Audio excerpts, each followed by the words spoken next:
of the night, whispers of deceit. Shadows dance on the wall. Secrets they repeat. A shadowed figure with eyes full of light. Hiding truths in the shadows when no one dares to pry. Uncover the truth. Let the lies come undone. Peel back the layers until the light is shown. Uncover the truth. Let the shadows break free from the chains that bind yourself. Uncover the truth in the dead of the night, where secrets lie hidden like a whispered bite. Uncover the truth in the dim of the light, where the trails take root in the heart of the fight. In the rain-soaked streets, under the moon's pale light, crime unfolds with a twisted, sinister mind. A knife in the dark, a scream that rings clear. Betrayal's cold hand in the heart of the deer. Through the fog and the mist, the truth we must see. In the shadows we find the answers we need. Uncover the truth, let the light come undone. Peel back the layers until the light is shown. Uncover the truth, let the shadows on. Break free from the chains and find the sun. Uncover the truth in the dead of the night, where secrets lie hidden like a whispered bite. Uncover the truth in the dead. Wow, that's so powerful. I'm covering the truth, and I'm breaking free from the chains that bind us. This is Bloodlines and Betrayal. I am your host, the best podcast host in the universe, Steve Cully, and with me, Coach Schumann, and he's ready to go. And he's got a New York Yankee shirt on, so he's ready for baseball. I guess. Are you a Yankees fan? What? Are you a Yankee fan? Yeah. Yeah. Okay. So we are going to re-examine Spygate today after the Super Bowl a couple weeks ago. The Hall of Fame inductees were announced, and it was quite the shock that neither Bill Belichick or Robert Kraft got in. And many attribute it to a couple of the scandals that they had. One of them being Deflategate, which was recent. One of them, I guess you could call Massagegate. And the other is the most egregious, Spygate, where the Patriots allegedly recorded teams' signals, and they had their special guy on staff, God, I can't remember his name, that would decode them. And it started way back in like 2001. The Patriots would sign other teams' players after they were released, and they would meet with them and go over signals, any signs, anything they could get with them. And it was really crazy how they would do it. And, one of the video guys that got called in was Matt Walsh.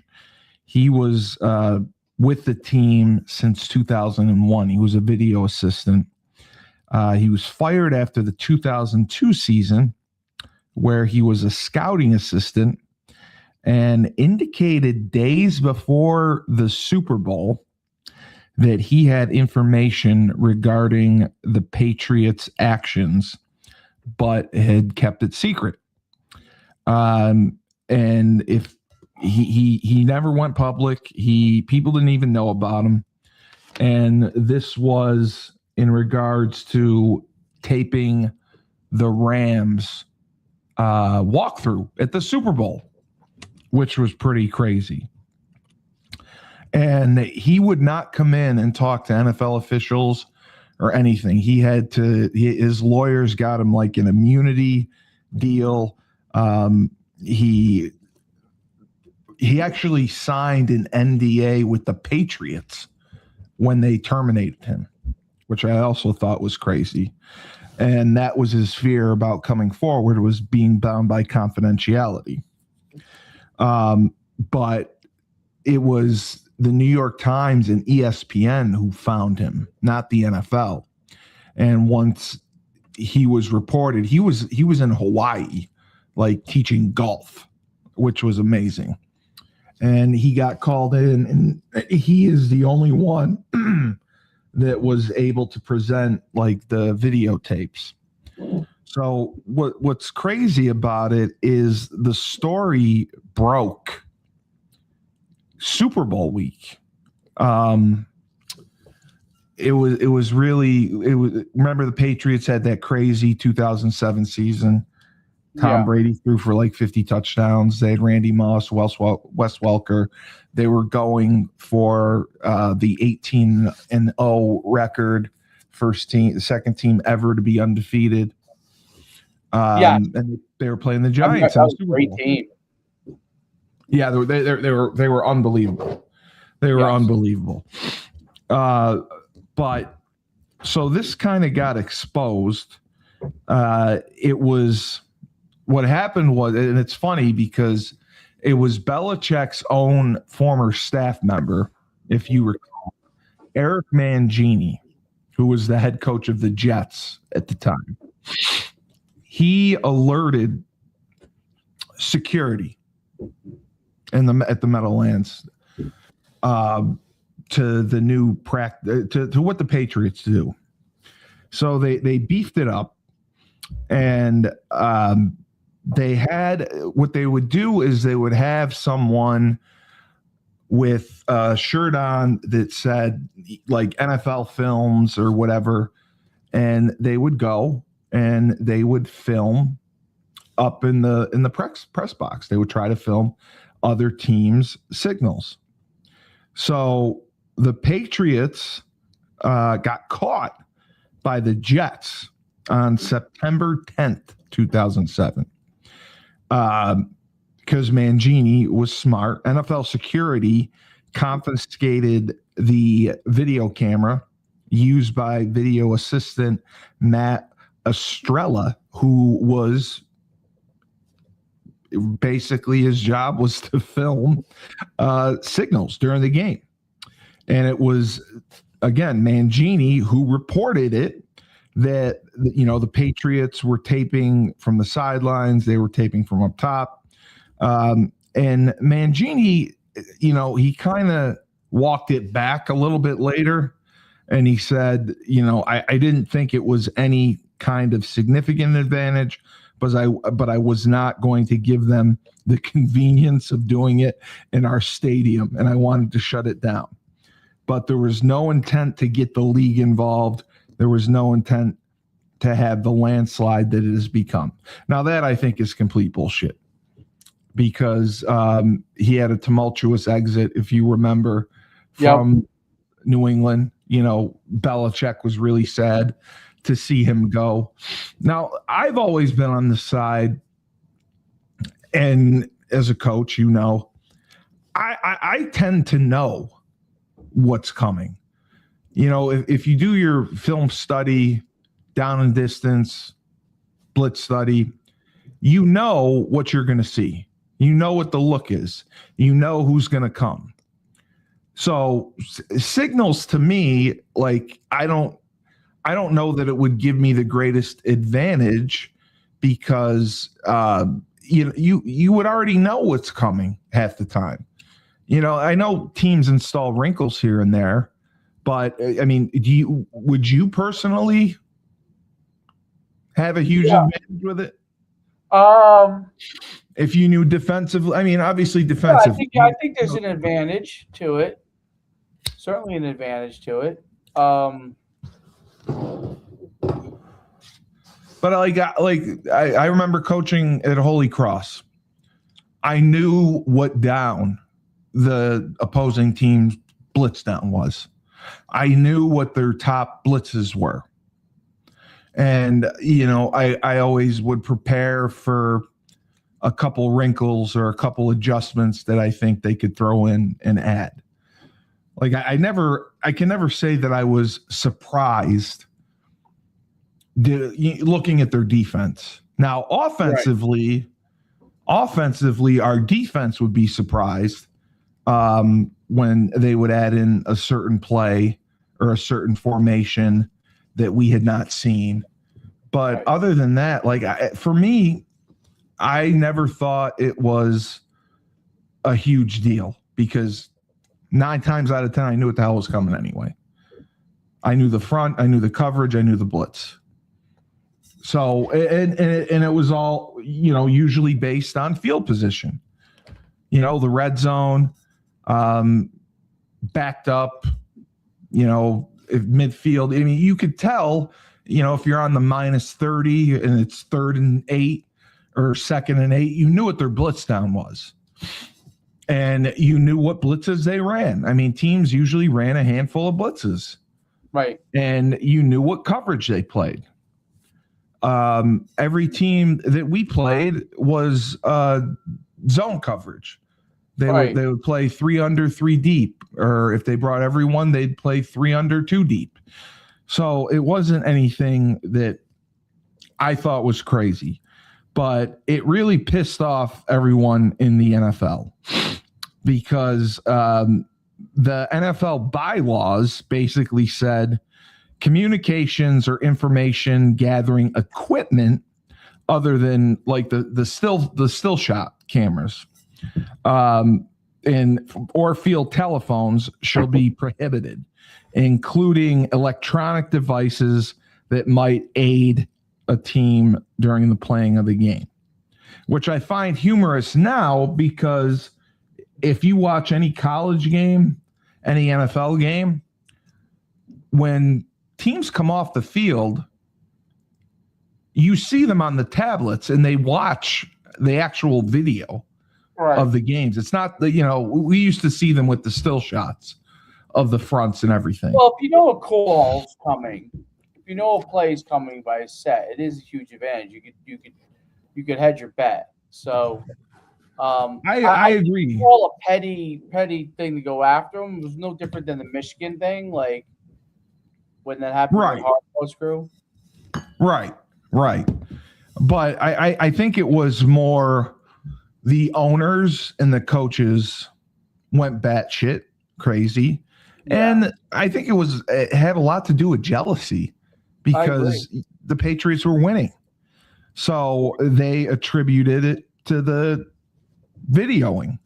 And Mike Martz was the one interviewed who to this day believes that they filmed their walkthrough at the Super Bowl, the one that they upset them in, because he put in a couple new things with Marshall Faulk that they called out and knew right away. And his feeling was there's no way they could have known this without when he heard about the Spygate, that all made sense. And it ended up costing people jobs. I mean, if you look at the Rams after that, Martz ended up losing his job shortly afterwards. I think he would have had a little more leeway had he won that Super Bowl. And then the NFL officials, security, went to the Patriots facility and they demanded to see the tapes and everything they had. Belichick's guy, I can't remember his name. He had this guy that was always with him. Nobody knew what the hell he did. I can't remember his name. This guy was like a nerd, and he may have gone to college with him. I'm not sure, but he was the one who would decode all the signals, and he had folders for each team on what the hell they were doing. Right. So, and the other thing that pissed people off was Belichick basically didn't take responsibility. He just said, "Oh, I'm sorry, I didn't know the rules. I didn't know it was against the rules." And that was the famous press conference. Like, we're on to the Bengals. We're on to the Bengals, because people kept asking about it. It's like, oh, anyone want to ask about Cincinnati? I'm not talking about Spygate. I'm not talking about the filming. We're on the Cincinnati. So this just got bigger and bigger, and everyone thinks that the Patriots then went into FU mode that year, and that's when they were just beating the crap out of teams. That's when they had Randy Moss, Wes Welker, and Brady was just shredding everyone. And he put up ungodly numbers. They scored ungodly numbers, and they thought it was like an FU to the league because of it. But it was Super Bowl week when the tapes were discovered, the files were discovered. Goodell made the controversial decision, and I wanted to get your thoughts on this. He had the tapes destroyed immediately, so nobody got to see him, and the files destroyed on the spot. Do you think there should have been some transparency where he showed, some of the video footage to the media or to the other teams, what exactly they were filming? I don't know. I don't know if they should have. Yeah, I mean, maybe they should have, because then it could have shown what they filmed. I mean, it would have cleared them. But obviously, they were doing something wrong. Yeah, well, they got. I mean, Belichick was personally fined $500,000, largest fine in NFL history. And the Patriots were fined $250,000, and they lost their first-round draft pick in 2008.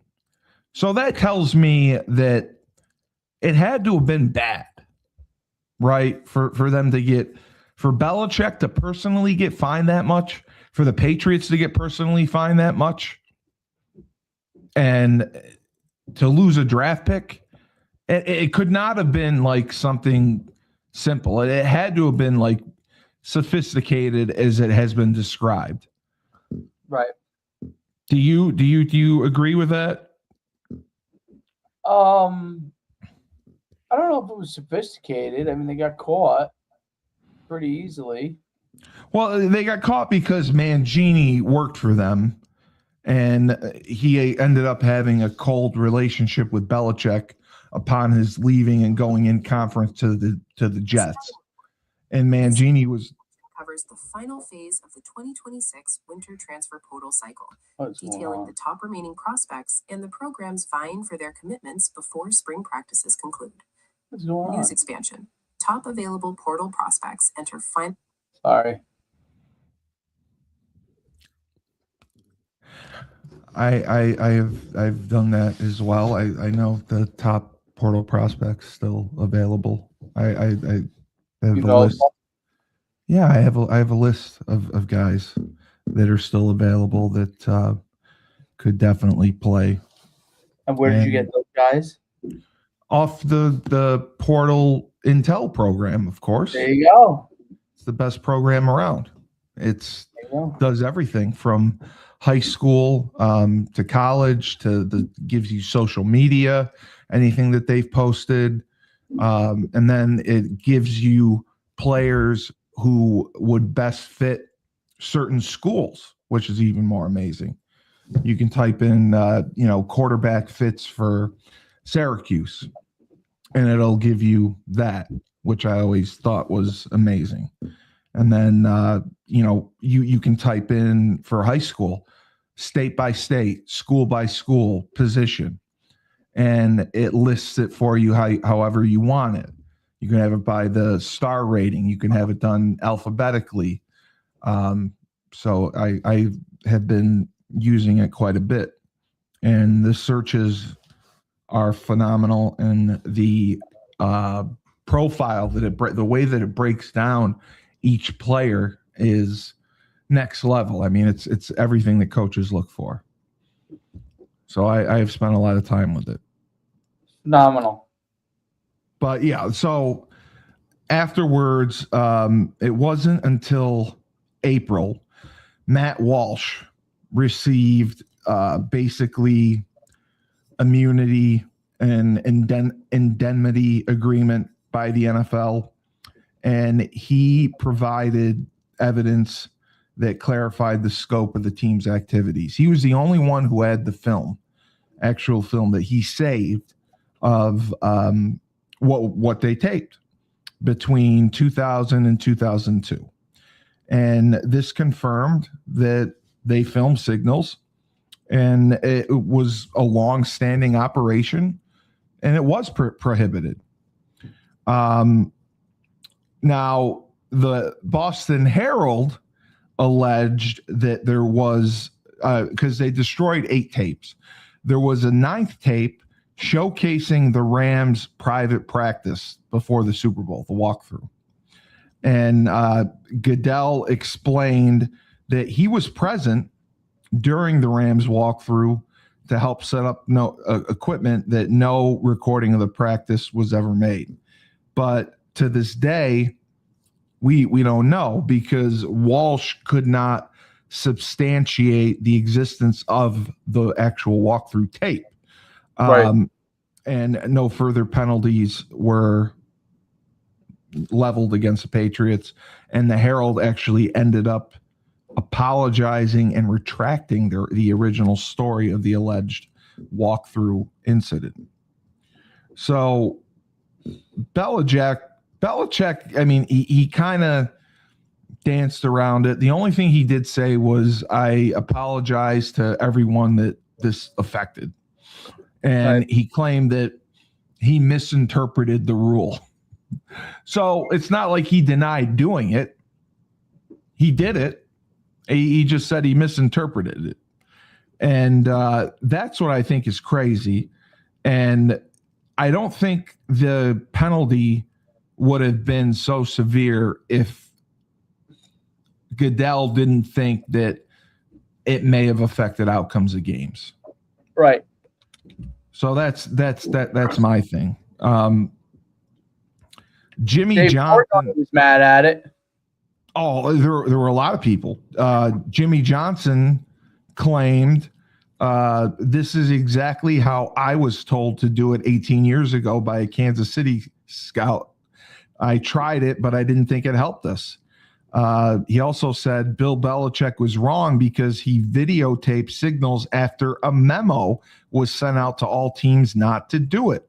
But what irritates me is hearing the reactions from players and coaches.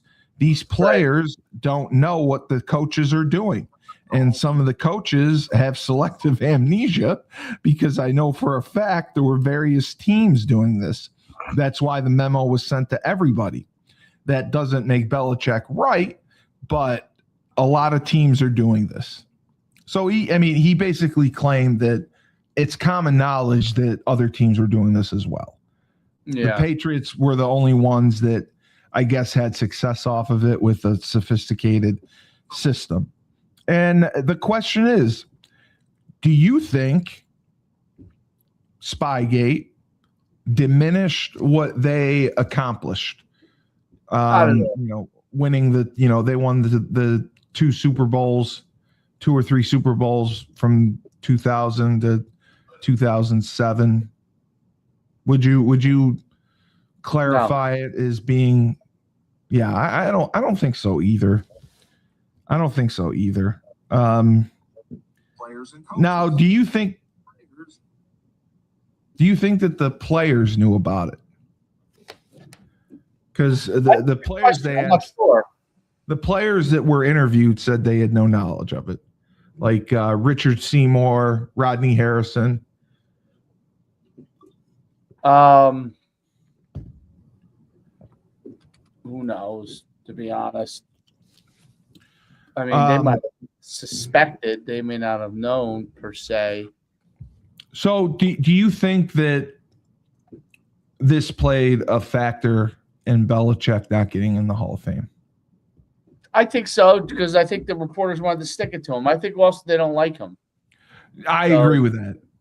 I thought it was a way for them to get back at him because he was always surly and salty and was not great to interview in press conferences. And he pissed a lot of people off. And people, it's lonely at the top. It is when you win.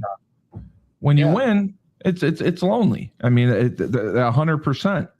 But the guy I feel the most sympathy for is Robert Kraft, right? Because I legitimately think he's a good guy. Okay. And he bought the team with everything he had, because he was, if you watch the documentary that's on Netflix about them, he bought the team with everything he had because he loved the Patriots.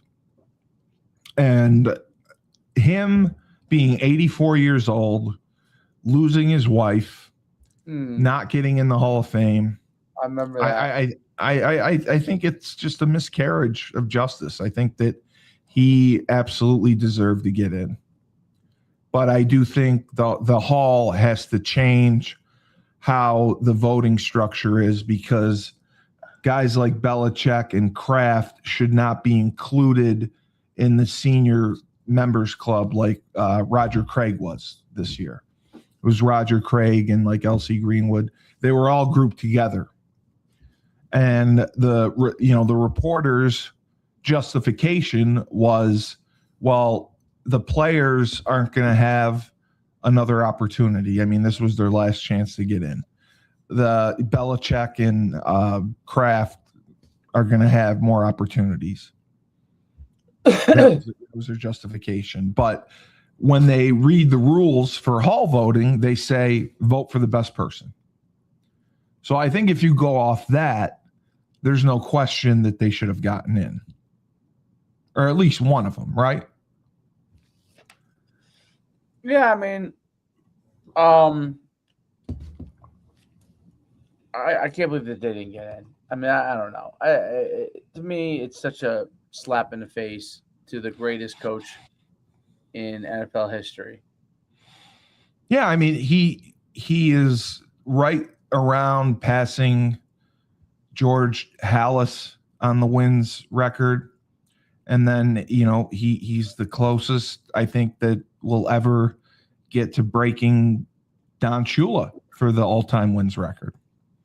Because coaches nowadays, I mean, nobody stays 20, 30 years. I mean, you're gone. You get a few years. If you don't perform, you're gone. I mean, Mike Tomlin was the last of the breed, him and Harbaugh. And at least Harbaugh got picked up again. The other thing that I thought was funny was Congress was pissed off and got involved. I don't know if you remember. I remember that. Specter, Arian Specter, he was in Pennsylvania. He was the ranking member of the Senate Judiciary Committee, and he was furious that the NFL decided to destroy the tape the tape evidence. And he said that I'm very concerned about the underlying facts on the taping, the reasons for the judgment and the limited penalties, and most of all, on the inexplicable destruction of the tapes. And he wanted to call Goodell to a congressional hearing on the league's antitrust exemption, which, is huge. It saves them a lot of money, which at the time, Goodell would have been asked to comment on destruction of the tapes. And his true motivation for Spygate was brought into question by some due to his largest campaign contributors were Comcast and lobbyists for Comcast. And they were in a huge dispute at the time with the NFL Network over distribution fees. So I just thought it was funny that Specter got involved, like Congress got involved. They'd get involved with this, but they won't get involved with college eligibility. And Goodell welcomed it. He said he had nothing to hide. And Specter still, was investigating, and he found a lot of questions unanswerable because the tapes and the notes had been destroyed. And they actually had looked through Specter's notebook after he died. And there were notes in there about the whole situation. Because he was obviously a big Steelers fan. And it was, I think, 2006 where they beat the Steelers in the playoffs, maybe to go to the Super Bowl. I can't remember, but it was bad. And the Steelers owner basically said, Dan Rooney said, we consider the tapes of our coaching staff against the Patriots to be a non-issue, and they had no impact against the game. So I just can't believe it.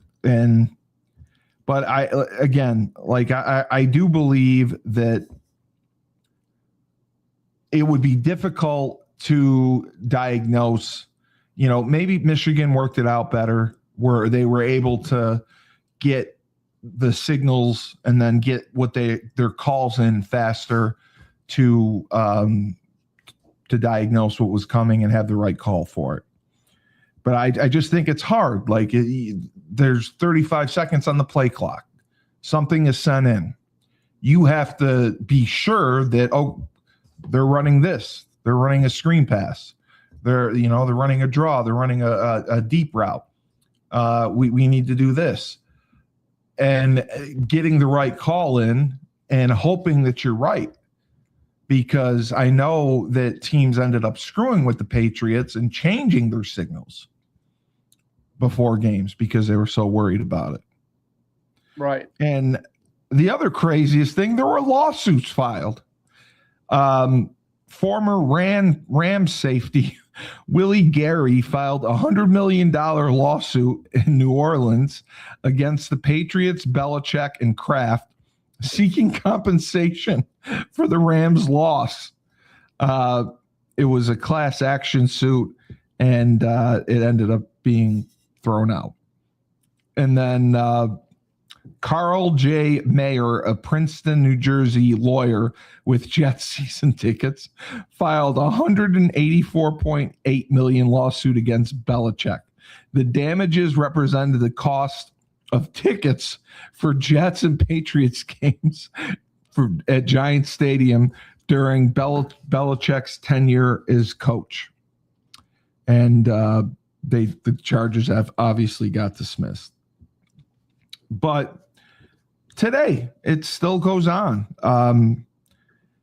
I just think in any sport, Dave, and you know this as a coach, if you're not cheating, you're not trying. Well, I don't know if you're looking to get a competitive advantage. Yeah, a competitive edge. And did you watch the Netflix one on Connor Stallions from Michigan? Yeah. Okay. Yeah. So, I mean, what were your thoughts on that?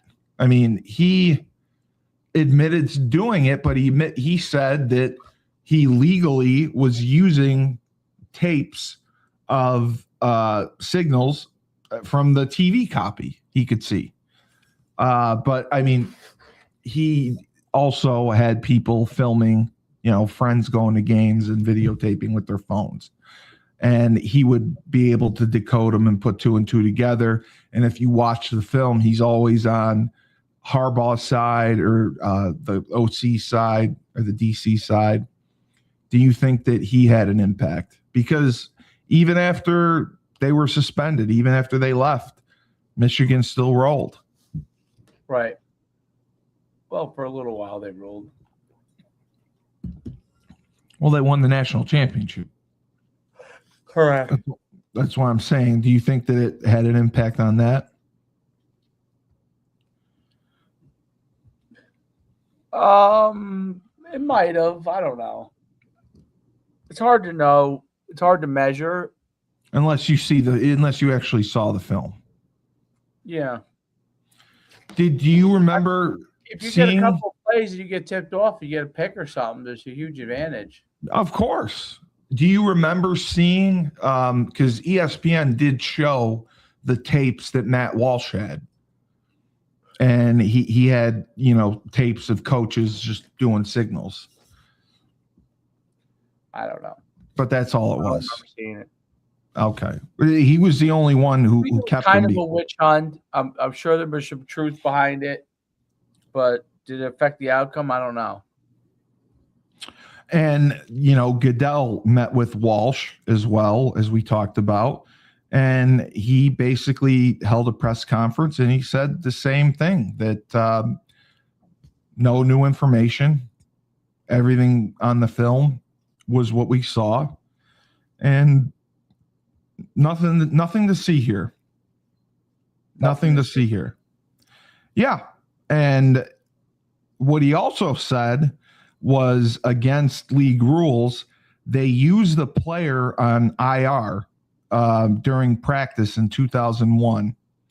And Walsh had scalped Super Bowl tickets for certain players during that time. And while the use of injured reserve players in practice would normally result in a team fine, he would not levy fines against the team or Belichick.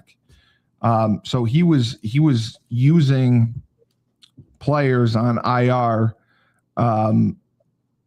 during the Super Bowl to kind of try to video the Giants signals and get back to him. But there was no proof of that. That was just his word that he gave. Oh, Ernie Adams was the guy. Okay.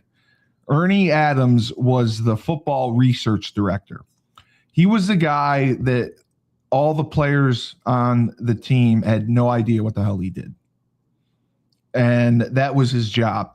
He decoded signals.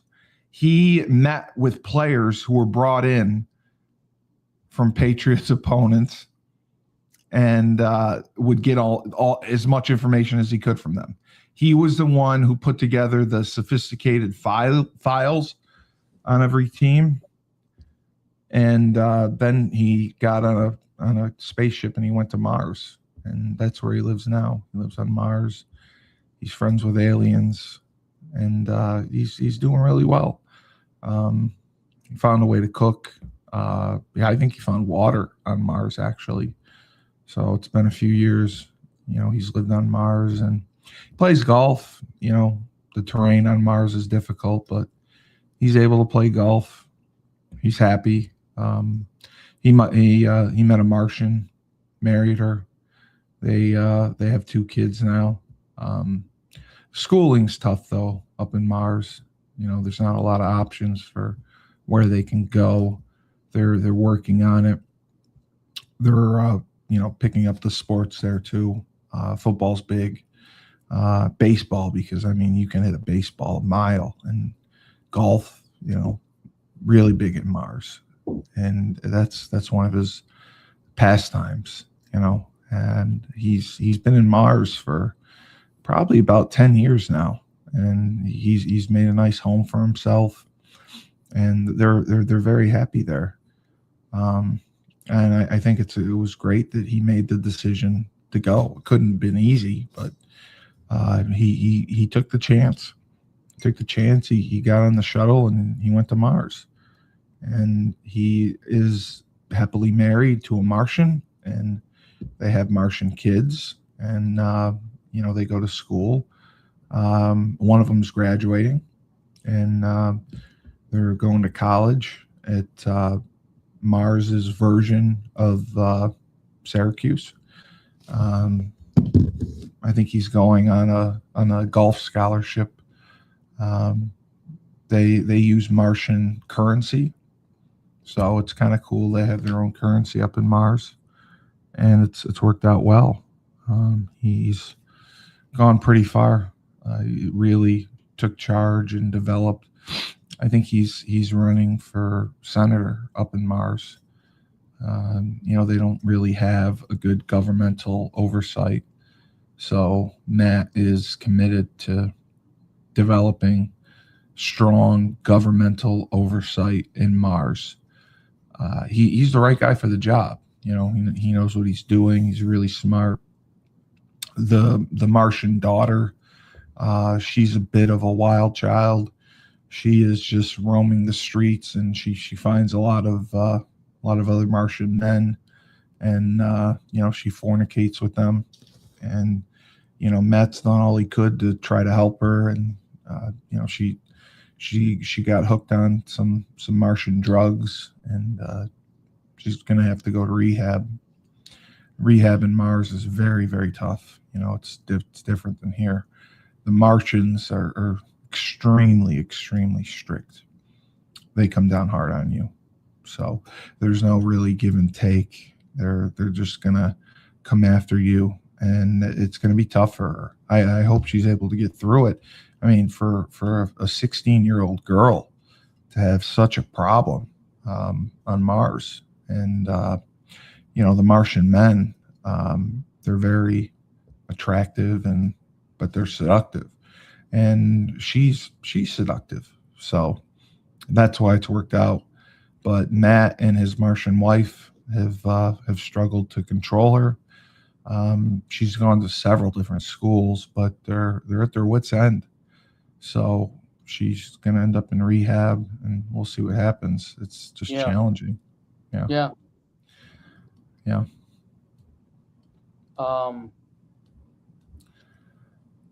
Yeah, I mean, that's just what happens. So I hope it works out for her.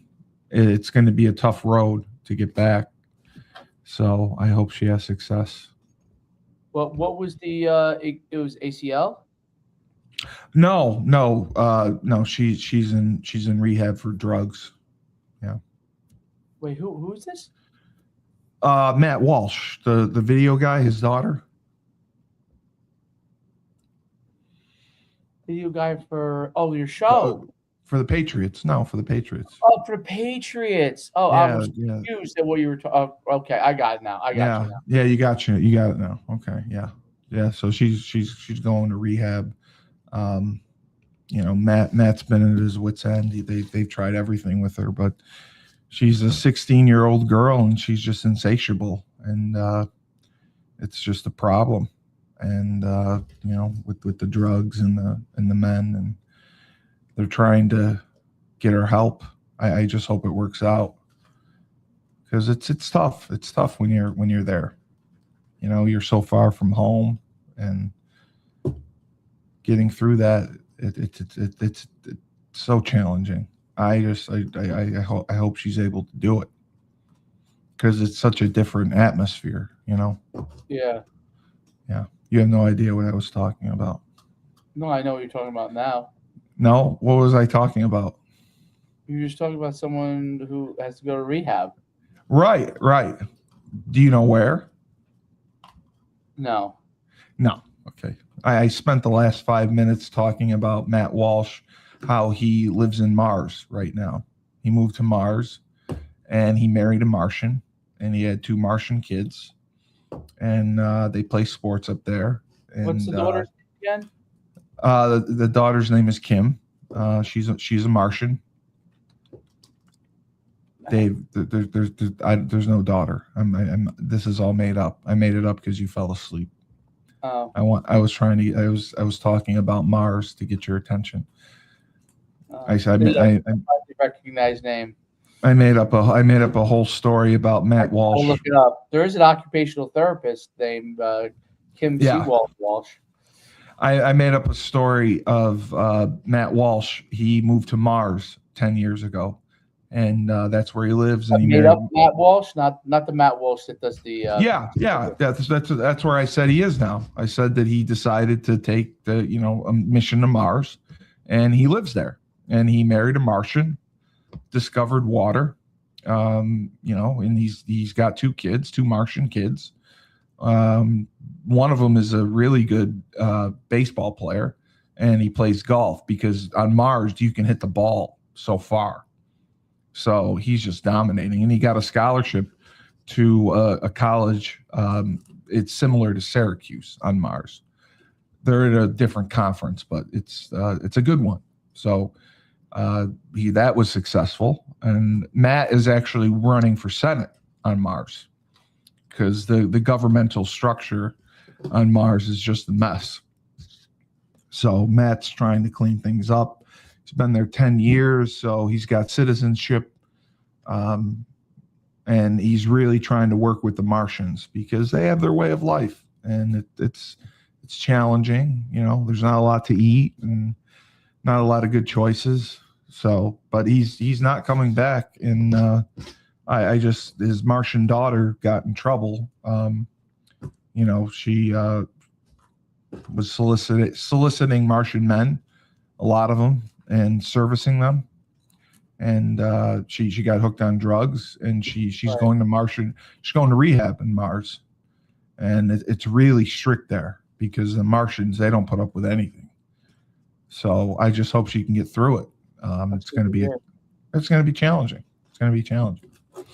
So just to wrap things up, do you believe that Belichick and Kraft will get in the Hall of Fame for 100%. Spygate next year? Do you think that Spygate will still impact them? They'll get it next year. Do you think that Belichick's legacy will always be questioned because of Spygate? Not really. I don't think so. I don't either. But now, do you think that he will win at North Carolina next year? Ooh, that's a whole different stretch. I haven't heard much about them. They brought in a lot of transfers again. Yeah. Well, because there's only one window now, so they did. But I mean, do you see him like he's got a short contract? Do you see him wanting to have success there and then go back to the NFL and break the record?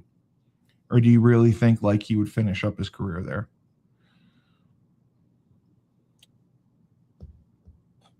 I don't know. Yeah.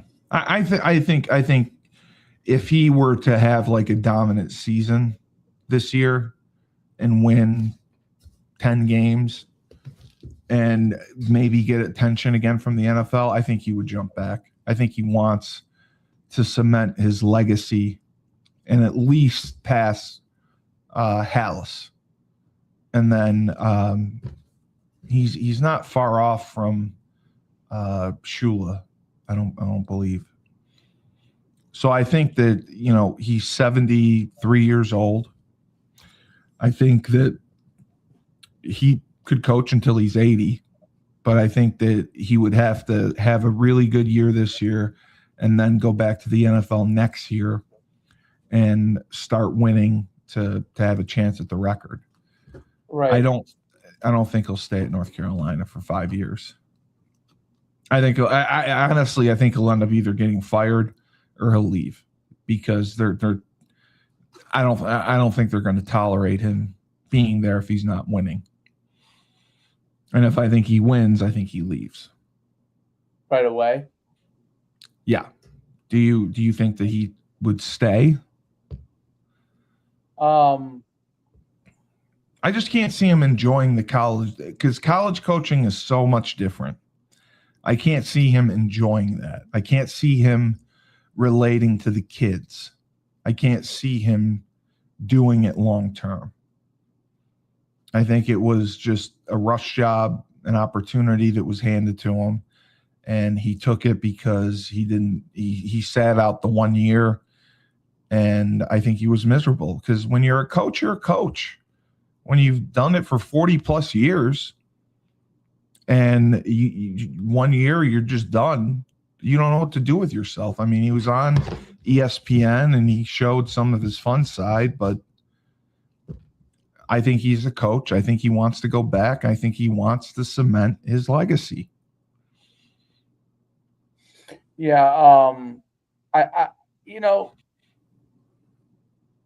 he's not gonna do well in North Carolina, in my opinion. I'd be shocked if I he don't did. think he will either. I don't think he will either. I think it's just even the ACC. It's not like murderer's row, but no. I just don't think he's I don't think he's going to be adjusting to the college game.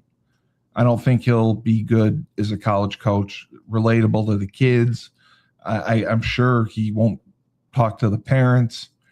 And, recruiting is such a bear now at the college level. And I know he's got Lombardi with him, and he doesn't really have much involvement until the final say. Lombardi's not very good. No. I don't think he is either. But, a lot of head coaches hit the road and they go see top recruits and they can see transfers. I can't see him doing that, getting that involved. So that's why I don't think he'll do well. And I think that, if he goes and wins 3 or 4 games the next 2 years, I think that hurts his legacy more than it helps him. I don't think he's a guy that cares about his legacy. I think he does. You don't think he cares about his legacy? He was pissed he didn't get all in the Hall of Fame. Yeah, maybe you're right. I don't know. All right. Yeah. Well, I know that you're tired, and I'm sorry. So, I'm really not that tired. I'm sorry I bored you. I'm sorry I bored you. You didn't bore me. I did. I bored you, and you got the sweet sound voice of an angel, big guy. I put it up, by the way. I was able to clip it on Facebook, on YouTube. Are all of us singing? I put it up, so you should check it out. Or I'll share it with you. Yeah. Share it with me. Yeah. I want to get it up on TikTok. But yeah, I know you're tired and preoccupied, so it's okay. So for another lovely Bloodlines and Betrayal, Coach Schumann, when you go back and watch this, there's 5 minutes of me talking about Matt Walsh living on Mars for the last 10 years. It's pretty funny, I think, because your head's down, like you look like Gilligan, and you're asleep. I like this. Yeah. And I just kept talking. I just kept talking about Matt Walsh living on Mars and how he married a Martian, has 2 Martian kids, and it was great. And you didn't notice any of it. And then when you did, you're like, "Oh, who? Kim? Oh yeah. She's going to rehab." It was funny. I was like, "Who's Kim?" Yeah, I know. So I was like, "How did we go from Belichick to someone going to rehab?" Yeah, well, that's why I was trying to throw you off, just to see if you were paying attention. So for another Bloodlines and Betrayal, I'm Steve Cully, the best podcast host in the universe. Coach Schumann, he is ready to go and maybe go to bed. I'm not sure. That 5-minute nap refreshed me. It did. Now you're alive. When you get sometimes you're you did a power nap. You had a power nap. It's amazing what 5 minutes could do for you. I was never able to do that. The power naps, like if I nap, I need 3 hours. Do you really? Yes, and then I get yelled at because if you nap for 3 hours, that's like a night's sleep. Like, what's wrong with you? Nap for 45 minutes to an hour. Right. But so have a good weekend. And just remember, when life gives you lemons, don't make lemonade. Take 2 oranges, throw them back at life. And I'm Steve Cully. I'm running for Congress, baby. Oh, you're still running for Congress? Hell yeah.